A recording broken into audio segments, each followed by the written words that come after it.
Okay, welcome to Tanya Inside Out. We are up to chapters 36, 37 today. It's quite intense to do 36, 37 together. Well, the truth is 37 is the longest chapter in Tanya. That is physically the takes up the most letters in Tanya. Not the most complex, but the longest. And 36 is just basically what we're doing now is we're explaining with a deeper with a bit more of a payrush what it means Dira b'tachtoinim. And it's so important to understand this because this is what the Alter Rebbe says is the purpose for existence. The reason why Hashem made the world is because he had a taiva for a Dira b'tachtoinim, for a dwelling place in the lower realms. What does it mean, taiva? This is really important. How do we define taiva? We all have them, but what are they? So a taiva is beyond reason. The ultimate taiva that we have, the truest taiva that we have, can anyone fill in the blank, is to? No. Maybe that would be true in the Nefesh and Akis, but we don't experience that. The truest taiva that we have is to be one with Hashem. Not in our conscious. That is not wrong. That's what Simon just said. On our human level, the ultimate taiva that we have is to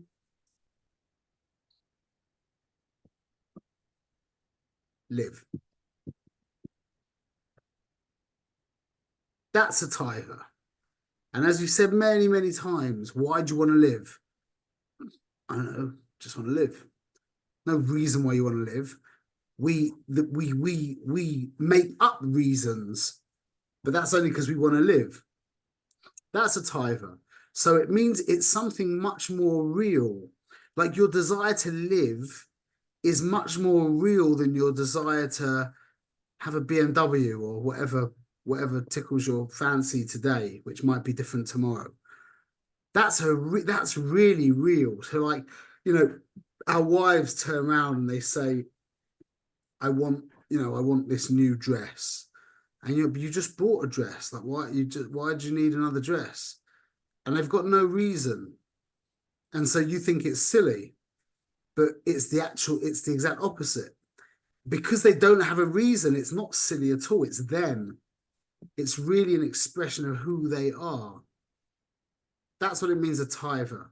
So when we say that Hashem had a taiva for a dwelling place in the lower realms, you can't, just like you can't say to us, well, why do you want to live? You can't say to him, well, why did you want a dwelling place in the lower realms? It's beyond logic. Logic was a product of that taiva. Logic came from the fact that he wanted that. So you can't try and attach a reason to it because logic is much lower down. So that's a very important thing to understand. This is when we're talking about that he was misava. It's so important, that word. He was misava the Dira b'tachtoinim. He had a taiva for a Dira b'tachtoinim. It was an expression of his essence. Just like let's say you get it in your head or whatever it is, you want to paint your room blue. You're not like that's an expression of who you are, as opposed to like you want to get a certain car because it's good with its mileage, it's good with its it has good mileage or whatever it is. That's already a reason. So this is the foundation of creation, is that it's predicated on a taiva. A taiva meaning it's an expression of the Ribbono Shel Olam himself. It's not any kind of reason. There is no reason to it. It's much higher than that. And what does it mean in the lowest realms? What does it mean that Hashem was misava for a Dira b'tachtoinim in the lowest realms? It's obviously not talking spatially. It doesn't mean higher and lower like Alpi space. It's referring to the lowest place, meaning a place where the creatures in that place are able to deny his existence, basically.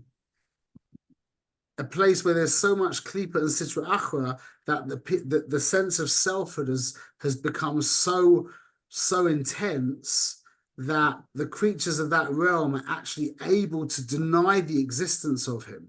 That's called the lowest realm. And it's interesting because it's called Dira B'tachtoinim. Why doesn't it just say Dira B'tachtoin? Because that's the whole Inyan, the Rishusha Rabim, the Reboy, that's the Sitra Achra, that's the world of multiplicity, the world that we live in. So he desired a Dira B'tachtoinim. That's what his desire was.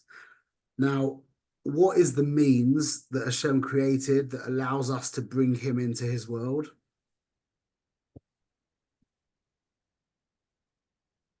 What's the tool that he gave us?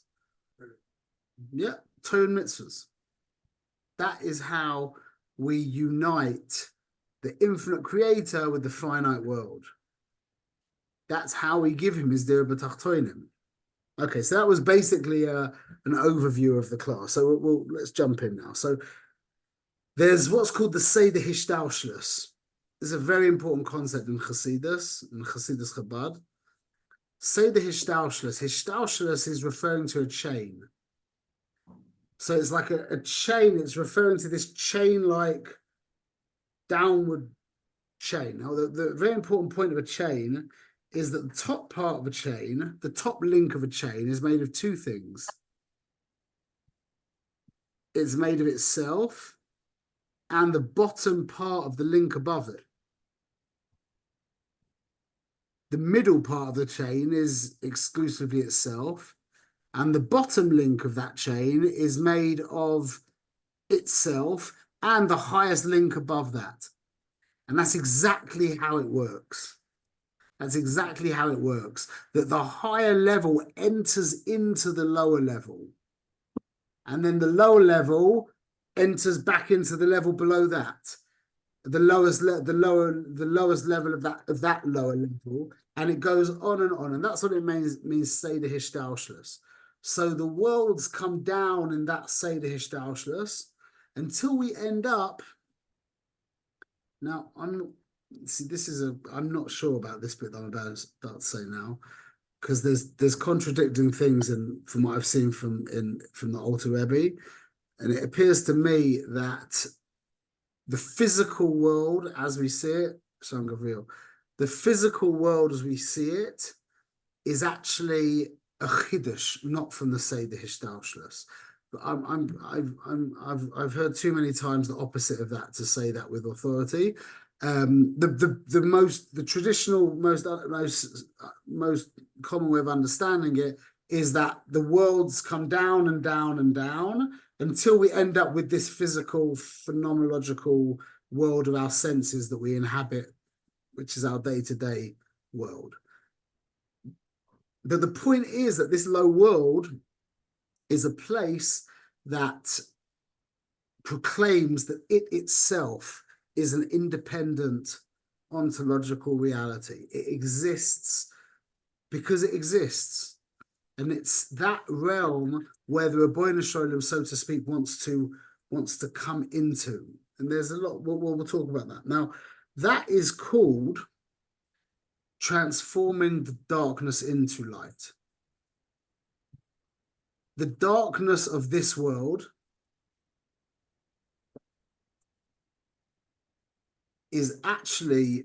becomes the fuel, so to speak, for the light of God. It's dafka the darkness of this world that allows dafka the darkness of this world that allows Hashem to be able to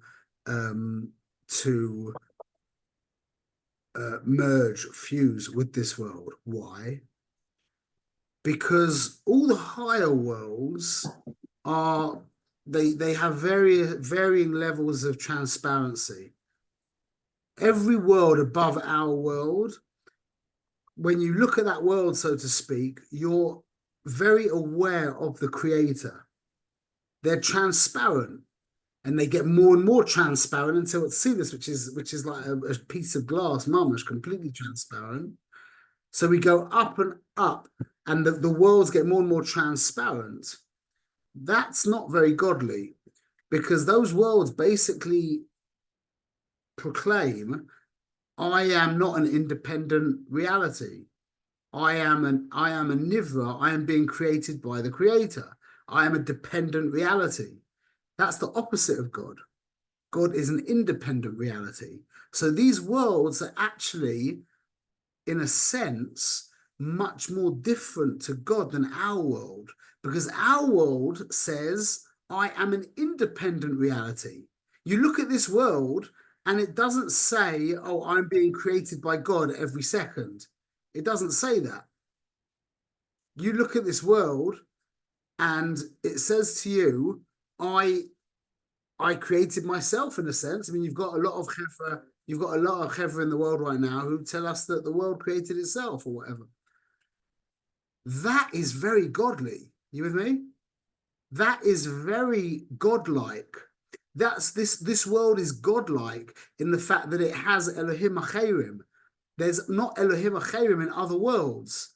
Elohim Acherim is a word that we use to describe God. That's one of God's names, Elohim.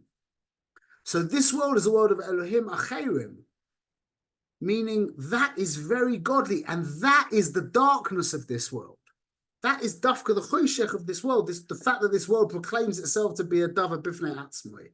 And it's because of that that the Ribbono Shel Olam can actually come into this world. And it's the burning up of that kind of self-autonomy, that independence, that proclaimed self-independence, that means that Hashem can actually stim with this world much more than the higher worlds. And that's what we're referring to when we're talking about the transforming of darkness into light. It's because it's compatible with him. That's why it shares his name, Elohim Acherim. It's actually compatible with him. And that's like what Ramanis made. It was kind of a joke, but he said it.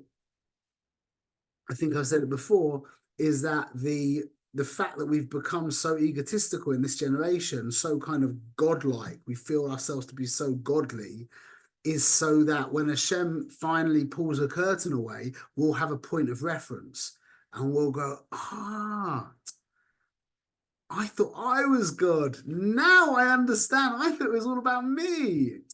Oh, it was not about me, it's about him. As opposed to just being a bottle I didn't think I was God in any way. And then it's like, wow, it's a shvira. That's one of the things he said. It's an interesting idea. That revelation is taking place as we work through, as we do our avoiders in this world, as we're Mekayim Torah mitzvahs in this world. That is, and we're going to discuss the process in a minute. That is the turning of the darkness into light. And the ultimate revelation of that will be Yemosim Mashiach, and dafka at the end of Yemosim Mashiach in Tchias HaMesim, when the darkness would have been transformed into light, and we will be living differentiated creatures who are utterly aware of the Ribbono Shel Olam. There will be no more ability to say that God doesn't exist. And I think even more importantly, there'll be no ability to say that God is Allah or God is Jesus or God is any of these other things. That's more important than say God isn't, is to stop saying that he is this or he is that. He just is. And that's I'm wondering who's going to have the ruder awakening, the atheists or the other religions. I don't know. Well, how does that fit? How does that fit with the Rambam, who says that Christianity and Islam are essential to spreading monotheism throughout the world? They've spread morality in a sense. I mean, that could also be argued.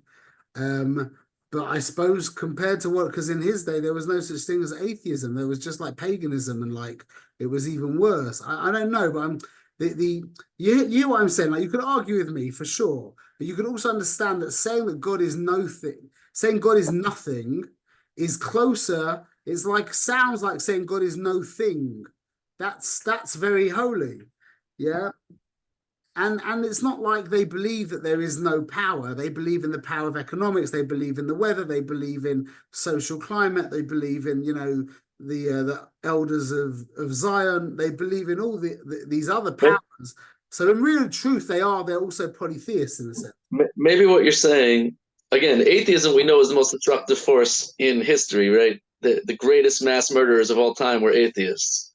Hitler, Stalin, Mao, right? The Khmer Rouge or whatever in Vietnam. So perhaps what you're saying is that once you've gotten morality through religion, then the next step is what's called like ethical atheism, which is only a product of religion. Right? The only reason they say, well, of course you wouldn't hurt another person.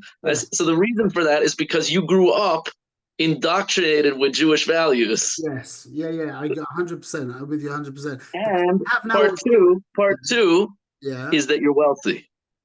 You're wealthy. Because as soon as you take away wealth, then those people who claim to be ethical atheists start killing each other very quickly. I hear you. I suppose I was talking not so much on a practical level, but more on a kind of philosophical level.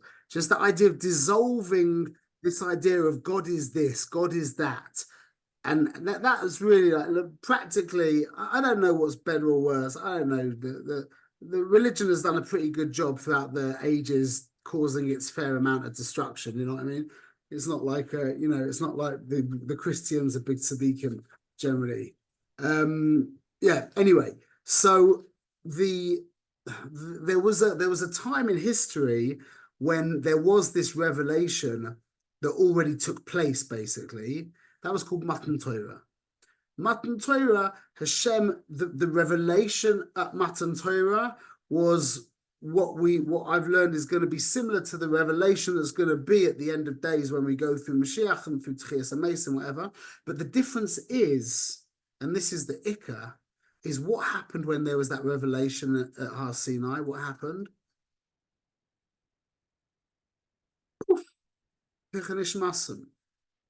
We couldn't handle it.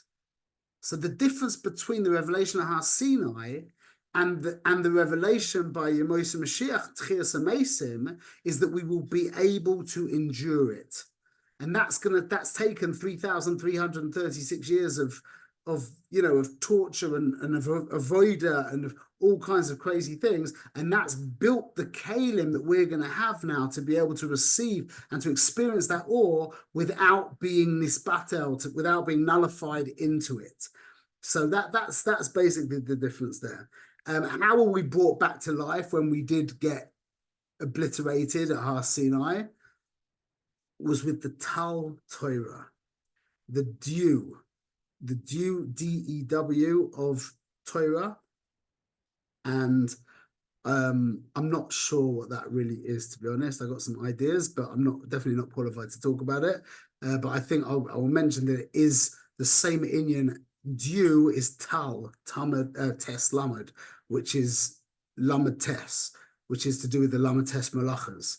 And it's dafka to do with the Lamed Tes Malachas that we are able to be makabel, like the Beis HaMikdash is built through the Lamed Tes Malachas, and that's the home that houses God. So that's also that's a big part of the Inyan, that was how we got brought back to life, to the dew of Torah, whatever that means. Okay, so the Rebbe explains schar mitzvah, that the schar of a mitzvah is a mitzvah. And it's exactly what we're talking about here. Because what's this revelation of God in the world? The revelation of the Ribono Shel Olam is when we do Torah and mitzvahs. Torah and mitzvahs are the revealed, that's Ratzon Hashem. We call that Ratzon Hashem, yeah? That's what he really wants.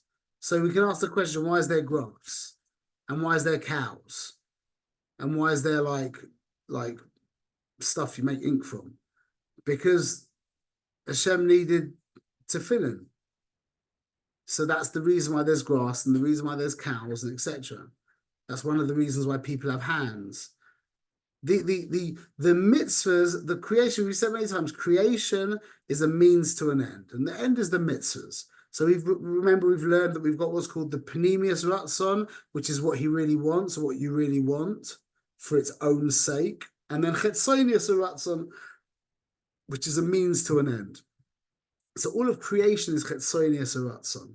Creation is a means to an end, and the end is his mitzvahs. So when we do a mitzvah, that is a revelation of the Rebbeinu Shalom in this world. That's as simple as that. So it says schar mitzvah mitzvah. When we understand that the point of creation is the revelation of God, then we see, what does it mean? The schar of a mitzvah is the mitzvah. That was the revelation of God. That mitzvah revealed God. So that mitzvah itself is its schar. So you've got like babyish schar, like the teacher says, clean the classroom and you'll all get a lollipop. There's no kesher between cleaning the classroom and the lollipop. She could have said lollipop. She could have said, I'll buy a Ferrari. She could have said, I'll send you to the Caribbean for 3 weeks. There's no connection between the lollipop and the clean classroom. Whereas the teacher's reward for the clean classroom is the clean classroom. So we understand that the point of creation is that Hashem is the Dira b'tachtonim, and this is really when the Dira b'tachtonim philosophy separates itself deeply from the Yeridus Adoros, the more mainstream philosophies in Yiddishkeit, is because the tachlis of creation is that Hashem's essence is revealed in this world. That's what a mitzvah is. It's a revelation of his ratzon in this world. So what, now you want a lollipop as well? You need olam haba? You just revealed God in his world. That's it. That's what it's about. There's also olam haba. But for that to be the motivating factor is like, it's not the real motivating factor. That's what I mean. Schar mitzvah mitzvah. And you could say that in regards to, you can describe it in two ways, that you're either bringing Hashem down to this world or you're bringing this world up to Hashem. It's the same, whatever, it's just semantics. Okay, so the order of Aliyah. Now, I don't know if anyone remembers, we've spoken about the Nefesh of Bahamis, yeah? Now, you can't do anything, I think you can think without the Nefesh of Bahamis, but you can't move your lips without the Nefesh of Bahamis. The Nefesh of Lakis is too, it's too ruchni, it's too adin. How do you say that? It's too refined, it's too abstract to be able to actually move the goof. So he can't even move the lips, let alone the hands. Now, this is a very important point. I think we've mentioned it, but anybody remembers the difference between the Goyish Nefesh of Bahamis and the Yiddish Nefesh of Bahamis? Just Noga? Yeah. So the difference between the Goyish Nefesh of Bahamis and Klippus Nefesh of Bahamis and the Goyish and the Yiddish Nefesh of Bahamis is the difference between a kosher piece of meat and a treif piece of meat. And you cannot tell the difference between a kosher piece of meat and a treif piece of meat. If it was the same, I mean, I'm not talking about going to a different restaurant. I mean, the same restaurant, one piece of meat, the behemoth got shechted in a non-kosher way, and the other piece of meat, the behemoth got shechted in a kosher way. It's the same cut. It was cooked by the same chef with the same utensils, whatever. Yeah, they look the same, they taste the same, they smell the same, they cost everything's the same. Yeah, that's really the difference between the human element of the Jew and the non-Jew. They're for all intents and purposes they're the same, but there's a world of difference. One's kosher, one's treif. Meaning the kosher piece of meat can be elevated. The treif piece of meat can't be elevated. And that's the reason why the Nefesh of Bahamis of the Jew is kosher, comes from Klippus Noiga. It's available to Kedusha. And the Nefesh of Bahamis of the non-Jew is not kosher. It's the Klippus Tameus. Why? Because that's our primary avoider in this world, is raising up that being, that energy. So everything that we do, every mitzvah we do, we are raising it up. or we're bringing Hashem down, whatever you want. We're merging it. It becomes merged with God. That wouldn't take place. That couldn't take place if it was from Klipos to Meis. That's why the animating energy of the Jew is from the translucent klipa, from Klipos Noiga, as opposed to from the Klipos to Meis. Because we are raising up in every single thing that we're doing. Everyone's with me? You got that point? That's a very choshev point. Michael, you heard that? You got the idea? Michael, you with me? You heard what we just said? You missed it. Catch the replay, because that's a very, very important point. I don't usually say it, but that really is a very important, that's a foundational nakuda in Yiddishkeit. So now, just as an interesting point, we spoke about how even the lips moving. This is why it's so important to speak out Torah. When you're learning, you should never, ever, unless you're like in the bedroom with your wife and she's asleep, yeah, then maybe you shouldn't speak, yeah. But Kol Zman, you can just, even then you can mutter. You should be putting the words out of your mouth. And the louder you say it, the more you get the goof involved, the better it is. And another thing is chazara. Chazara, going over it again and again and again. The Rebbe says that it's the klipa of the goof that forgets the Torah. The goof, the goof is like it's gashmias, yeah, which goes down. So the nature of the goof is to forget stuff. That's the nature of the goof. So the inyan of chazara is a tikkun of the klipa. It's a tikkun of your klipa to forget by going over things again and again and again. What's the key to be able to go over things again and again and again?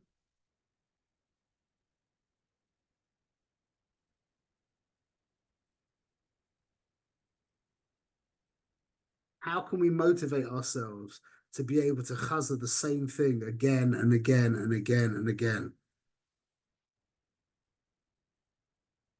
Don't ask these 4 words. What do I think? Don't have an opinion. Don't say, oh, I just can't do this. I don't know. Just that's what was that book? What was it called? Is it Atomic Habits? You've heard that book, Atomic Habits? Fabulous book, amazing, fantastic book. And one of he talks about the greats of anything is they could practice over and over and over and over. And they didn't ask themselves the question, well, how do I feel about that I'm doing this again? We're constantly asking ourselves that question. You realize that? How do I feel about this? How does this make me feel? Do I like it? Do I not like it? No. If we can get over that questioning that we always do to ourselves, and look, you have to do it. I have to go. I've set myself, I'm going to go through this 10 times.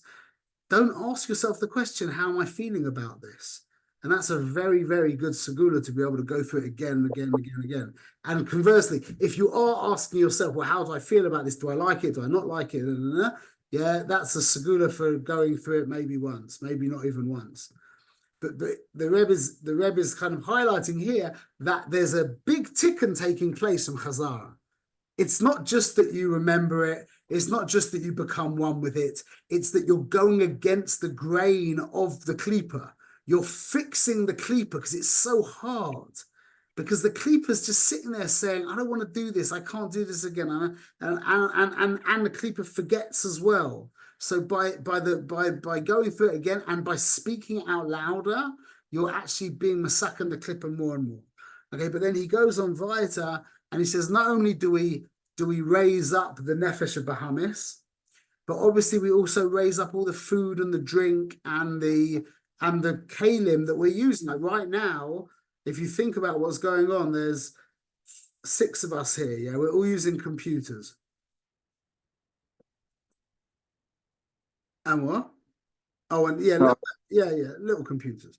Yeah, that you realize how much stuff has gone into these devices that we're looking at right now. When you compare, go back 200 years to the shtetl, you'd have a bunch of guys sitting in a shul with a few candles, some wooden tables that got brought in from, from the village 2 miles away. Now we're sitting, between us, there's probably, 15,000 miles of space between us. Think of all the graphite and the plastic and the metal in the actual mahshev, in the computer, and then think about the actual internet and the factories that produce the energy, and then the little Chinese people who developed it all, and it's just mind-boggling to think about the rate of the conversion of this world to Kedusha in our generation because of things that we're doing right now. Maybe that answers up why Hashem, through COVID, pushed everyone deeper into the computers, even though you've got so many tzaddikim screaming against the computers. But Hashem pushed us all, it's completely, the world before COVID and after COVID is a much more of a computer. It was computer enough before COVID, but it's now much more computer now. So the tikkun of this world right now is at a fever pitch. It's insane. It's insane how much is getting elevated. So that's the union of drafting the things of this world into avodas Hashem. That's doing exactly what we're speaking about. And then the Rebbe says a very interesting point. Everyone knows how many neshamas there are. How many nishmas Yisrael? What's the number, the magic number we speak about? 600,000. Yeah, so there's 600,000 neshamas, which divide up into sparks and bits, and somehow it works out, whatever. But this is very interesting. The world divides into 600,000 pieces. Every Yiddish neshama, and don't forget, we could be sharing a neshama, by the way. There's a good chance that we actually are. When you're learning with each other, there's a good chance that you're part of the same neshama. But either way, each neshama, each of the 600,000 neshamas has a chelik of the world, an actual portion of land that you could divide out, and a chelik of the goyim as well, a chelik of the nations, and a chelik of resources, and it all links up to each nishmas Yisrael, each neshama of Yisrael is like a point, and from that point is attached endless pieces of this world. And if you were to take all 600,000 neshamas, you would see that every single thing of this world is connected through them. That's how it works. Imagine that if we actually knew when we were doing a mitzvah that, divide 7 billion by 600,000. I did it one time. I think it's something like 2,000, something like that, yeah? You got on every single little thing you're doing, 2,000 non-Jews are going whoop, straight up into the Rebbeinu Shalom. And how many acres of land, how many thousands of miles of terrain, and etc. All of that stuff. If we knew what was really hanging on our avoda, it would be an amazing motivation. No, maybe we'll see that one day. Okay, so now the Rebbe basically kind of goes with what we've said, and now goes in a slightly different direction and talks about the mitzvah of tzedakah. Why is tzedakah in the Gemara, in the Yushalmi, mitzvah's tzedakah is called mitzvah? When it just says the word mitzvah without any qualifying, without anything qualifying it, it's talking about tzedakah. Why is tzedakah basically considered the paradigm mitzvah, the mitzvah of all mitzvahs? And now that we've learned what we've just learned, it makes a lot of sense. Why? Because the ultimate revelation. Yeah, go on. The ultimate mitzvah you're saying is, I think you define the mitzvah as a relation of Hashem. I would assume that tzedakah, you're taking your own money, quote unquote, and you're saying it's not yours. It's all Hashem's at the end of the day. Go further. What you're saying is true, and he already said that in chapter 34, I think. But he goes, now what's the next level? That's true. But why tzedakah more? You're giving your money. Okay. But what he says is that when you earn money, you are using your machshava, your dibur, and your maisa. Your thought, your speech, and your action. Everything is involved in earning money. When you're learning Torah, you're really just using your machshava and your dibur. But your maisa doesn't get so involved. Especially nowadays in this generation, where earning money, especially in the developed countries, I mean, you're using your mind. You're really using you're using yourself deeply. Now, tzedakah, the ikar mitzvah tzedakah being maisa, is we take 10% or up to 20%, but it's the point is it's an achuz, it's a percentage of the money that you earn. Which means from every dollar you earn, you're giving away 10 cents. Which means from every cent that you earn, you're giving away, I don't know what you call that, 0.1 of a cent. You're giving away 10. The point is that because it's a percentage, it means every drop of what you're doing is getting converted into mitzvah. You with me? That's what it means to take a percentage of something. It's in relationship to the other 9 parts. So you take that one part from 9 parts, that is Mekadesh, not only itself, but the other 9 parts. So that is the ultimate revelation of God, mitzvah tzedakah. Because we spend 10 hours, 8 hours a day, 10 hours a day, 12 hours a day, whatever. LA, like 3 hours a day. Yeah, but we spend all of our time, yeah, earning this money. We use our thought, speech, and action. We're completely immersed. We turn around, we give our 10%. All of that time, all of that energy, all of that money goes straight up to the bonus shloim. It's a huge, huge tikkun. A huge tikkun. That's why it's called mitzvah. When we understand mitzvahs, we've just explained, now you understand why tzedakah is just called mitzvah. Because it's the ultimate tikkun in what we've just said. Why is that different than making a bracha on food that I earned with my hard-earned money that's now becoming part of me and I eat it l'shem shamayim for energy to serve Hashem? Because that's not an achuz, that's not being mekadesh all 10 hours of your work. It's the achuz that went into buying that food. So he says something like that. But it's still the giving of the money. He says if you're giving money and you're not earning the money, like let's say your father's supporting you and you give your money. He said that money could have been used to pay for food, and it would be a tikkun in that sense as well. But you're right. But also, I mean, the eating of food is not a mitzvah. If you're doing it, if your life is dedicated to bonus shloim, then you would say that. But the actual giving of tzedakah is a mitzvah in and of itself. The giving of the food is predicated on using that energy for Torah and avodah, or working to give. Lamaisa, the reason I'm bringing it up is because the eating of food is typically the example brought of how we lift up the entire world. Yeah, not so much in Tanya. Chassidus Mavares brings it. Yeah, no. It does. For sure, it does speak about it. But he also talks about the idea of raising up pleasure. Like when he first mentions raising up this world, he does talk about eating, but he talks about not the energy it gives you. He talks about the pleasure it gives you, so that your mind is more.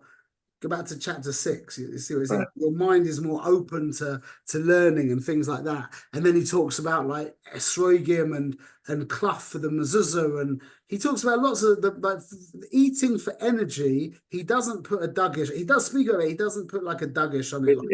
In like his other writings, meaning in Likutei Torah or whatever, when you eat that bite of cow, you're lifting up all the grass and that the cow ate, all the water and the sunlight that went into that grass, all the minerals that went into growing that grass, and now you're taking that energy and you're doing a mitzvah. You're lifted up the entire universe. Yeah. That's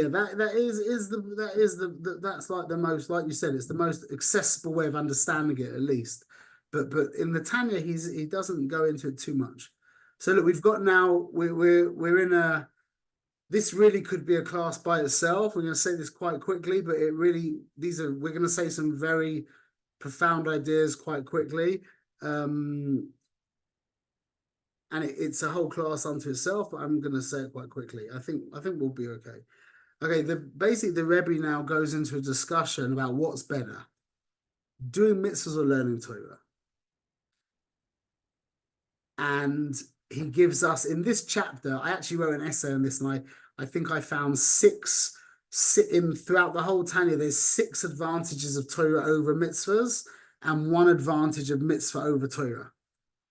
But in this chapter, he gives 3 of them. Okay, so I'm just going to talk about these 3 and then the advantage of mitzvahs. The truth is, we've learned the advantage of mitzvahs. We just said it. The advantage of mitzvahs is that you're bringing the lowest level of this world to Hashem, the level of Maisa. Whereas Lima Torah doesn't get to Maisa. The amount of Maisa it gets to is the movement of your lips. That's not so much. Whereas when we're using the tefillin and the energy of the goof and the mezuzah and the esrog and we're giving tzedakah, being male, the shtadlus, the avoida, yeah, that's obviously so that's not only 1 milah of mitzvahs over Torah, but it's the ultimate. That's what the world's about. The Rebbeinu wants a Dira b'tachtonim. So that's the ikka. That is the ikka. But what are the milas of Torah over? Because what is the milah of Torah over mitzvahs? Okay, so the first one he says is levushim pnimiyim. We call them 3 things. Yeah, number 1 is levushim pnimiyim. Number 2 is called hishafchus hamahus Chabad, the transformation of the essence of the Chabad, of the mochin, of the intellect, and then ikachias. Okay, so levushim pnimiyim is meaning the levushim, machshava dibur ma'isa, thought, speech, and action, which is behavior, are layered. Just like you have an undershirt, and you have a shirt, then you have a rechel, whatever. Yeah, clothing works on layers. So obviously the layer, the behavior that's closest to the goof, the behavior that's closest to the neshama is thought. Then the next level is speech, and then the most outer garment is action. Okay, so when we learn Torah, we engage the 2 inner garments, thought and speech.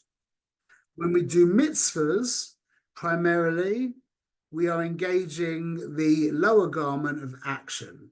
So that's one of the milas over Torah, then mitzvahs. Okay, number 2, this is a really beautiful idea, is we actually flip over the essence of the Chabad. So it's like this. See, when you're doing a mitzvah, let's say you're davening, yeah? And you don't really feel like davening, and you've got the Super Bowl. Yeah, well, that was yesterday, no? Who won? Who played? The Chiefs won. Who? I believe the Chiefs, the Kansas City Chiefs. Oh, okay. Well, I don't even know the Super Bowl is American football, yeah? Okay. Mazel tov to the Chiefs. It should be gesund to hate. They should very much go from strength to strength. Okay. Well, you owe me $100 now.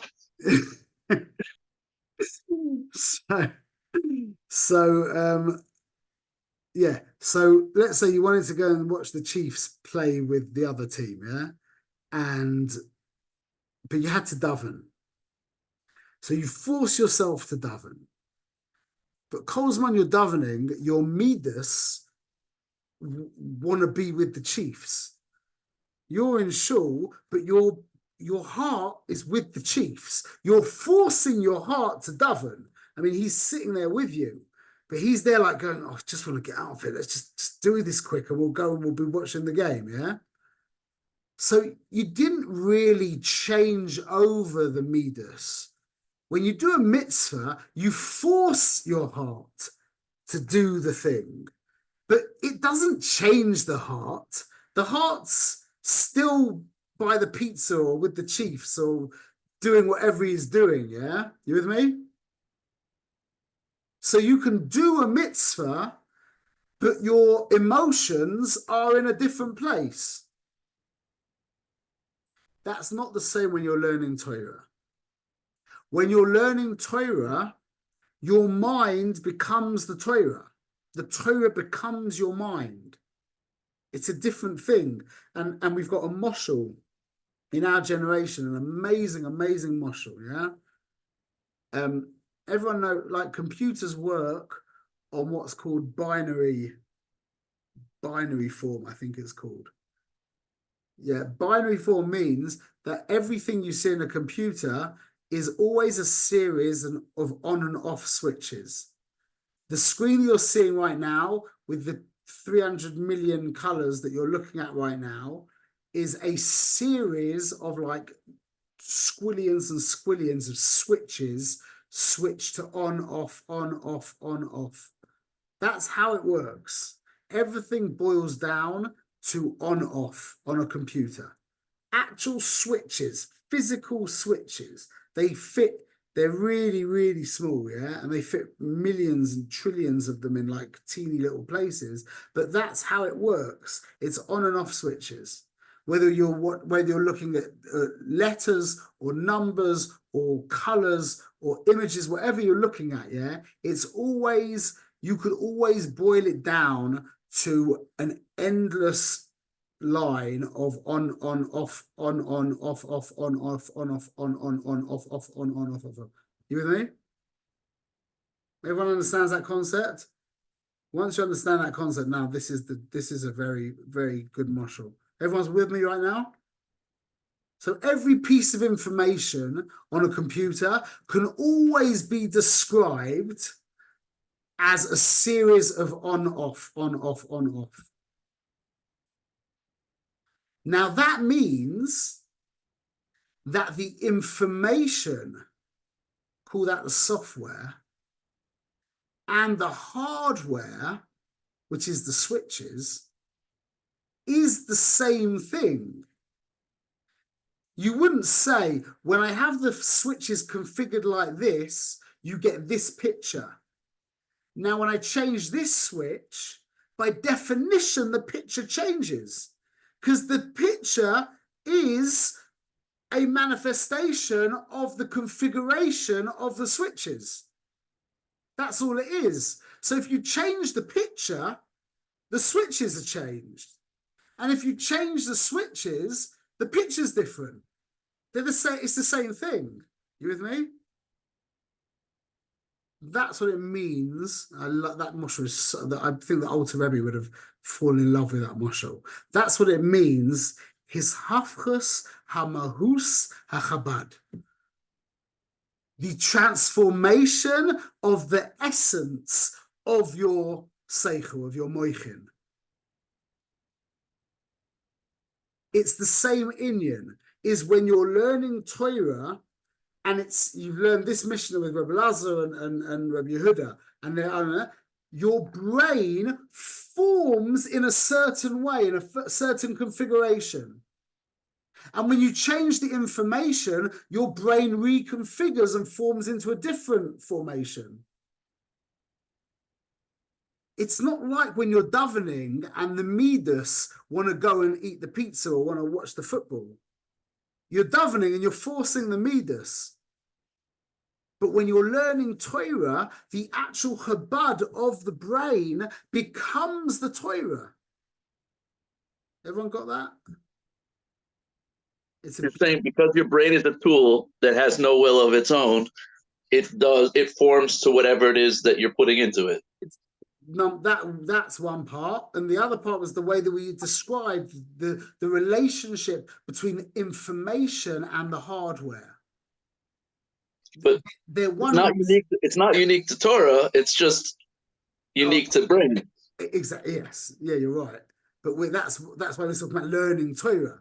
Learning Torah, you turn over the mahus of the when you're not learning Torah and you're learning something else, you're not turning over the mahus of the. It's staying as it is because it's just forming to something of sidracha of this world, some chochmah chetzonius. You with me?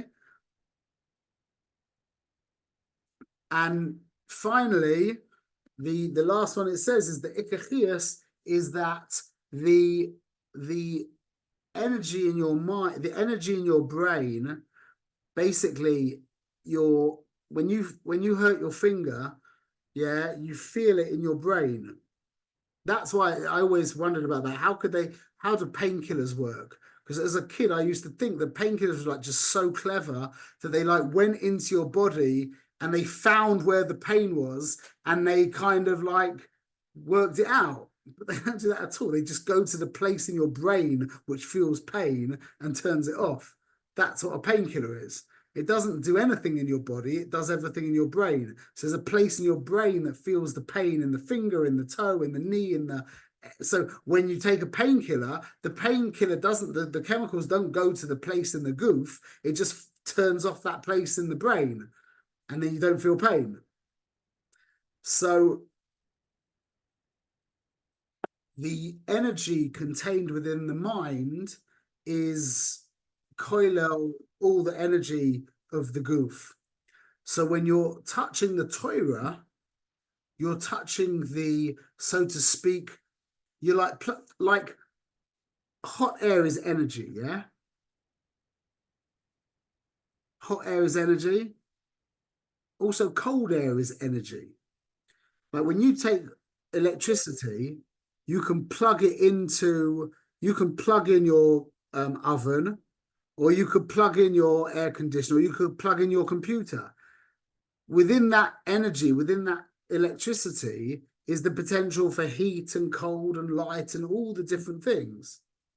So to speak, in a sense, when we're learning Torah, we're plugging into the chashmal. We're touching the chashmal. We're touching the electricity, which is koilo all of the energies. When we're doing mitzvahs, it's like we're taking that energy in a certain form, like heat or like cold. It's a certain manifestation of that energy, but it's not the actual energy itself. You with me? No, you didn't get that? Okay, we're gonna leave. I like that painkiller muscle. A painkiller goes straight to the brain. I get it. So the Torah is like this. No. That was you're from the other side, meaning that the brain experiences the whole body. Okay. Your hand doesn't experience your foot. When your foot hurts, your hand is cool. But when your foot hurts, your brain experiences that pain, meaning your brain is koilel. Everything is nichlal, is within, is included within the brain. The energy of the entire body is included within the brain. Whereas the separate limbs, they've got their own energy. They've got their own doing their own thing. That's the difference in Torah and mitzvahs. The Torah is the koilel of the energy, all of the energy inclusive in a potential form. Whereas the mitzvahs are like the hands and the feet, where they've got their own energy, but you can't compare it to the energy within the brain. So that's another difference. That's another reason why Torah is higher than mitzvahs, is that we're touching the main power source in Torah, whereas in mitzvahs we're touching the power already formed into a certain form. Okay. Bye, Michael. And then the final thing we're just going to say is that, well, basically that's it. Really, he just very beautifully ends off chapter 37. By the way, we covered a lot of Tanya just now. We covered pages and pages. that he ends off in chapter 37 by saying that learning Torah is called Koire Hashem, calling Hashem. It's a really beautiful thing to think about. When you're learning Torah, it's like you're calling out to Hashem. Any Torah you're learning, and that's really how we should be learning Torah. We should be learning Torah with a yearning. It's not just like, it's such a haval, the kids in yeshiva. But yeah, it's like, someone said, like, marriage, the chuppah is wasted on kids.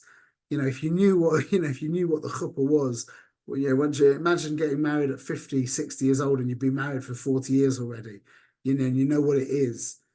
It's the same thing, is that learning Torah should be undertaken.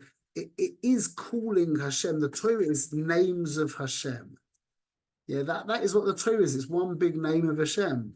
So learning Torah is calling to Hashem. And it's the famous part in the Tanya where he says it's much higher than shouting out Abba, Abba. That idea of calling out Abba, Abba, which other Chassiduses hold is the Kodesh HaKadoshim, the Tanya seems to say not like that. That our Ikka connection to the Rebbeinu Shalom should be through Tehillim, through Limud Torah, through Havanas Torah, through being masig deep in Yanim, but and this is the big but, it should be undertaken with a bikush, Rebbeinu Shalom. Like when you read a halacha and you don't understand it, then it should go back and realize that we're searching for the Rebbeinu Shalom in his Torah. That's what Torah is, and that's what the Rebbe says. Being koresh shemo, you're calling out to the Rebbeinu Shalom. It's a very helpful thing to keep that in mind when we're learning Torah. That it's all, everything we're learning should be bechinas bikush, longing, searching, calling out. Okay, we should be zoicha b'ezrat Hashem. See, Gabriel says that we should do a sikkim at the end of every shir, but it would take about half an hour to do that. So I'm going to save you guys. You can catch a rerun. But just Bekitza is, we said the Ikka thing is Dira b'tachtonim. Hashem had a taiva, like we have a taiva to live. He has a taiva for Dira b'tachtonim, and the way we do that is by Torah and mitzvahs. And the Rebbe went into details about the difference, etc. But that's basically that's chapters. Really, it's chapters 35, 36, 37. And next week, well, I'm in the States next week, but maybe I'll give it live. Maybe we'll give the class live. We're going to go into chapters 38, 39, and 40, which are for sure the most difficult chapters of Tanya. Okay, and we'll try and maybe do them all in one class. But you'll hold on to your seats. But hopefully we'll get it quite clear. But now we're going to talk about how important kavana of the mitzvah is. We've been talking about how important the action of the mitzvah is, which is paramount. But then he's going to switch gear and say, but don't forget, the kavana of the mitzvah is also very, very important. Yeah, sorry, Gabriel. Where does tefillah come in? Because he's basically saying Torah and mitzvahs is the ikr. That's the way we call out to Hashem. What's tefillah?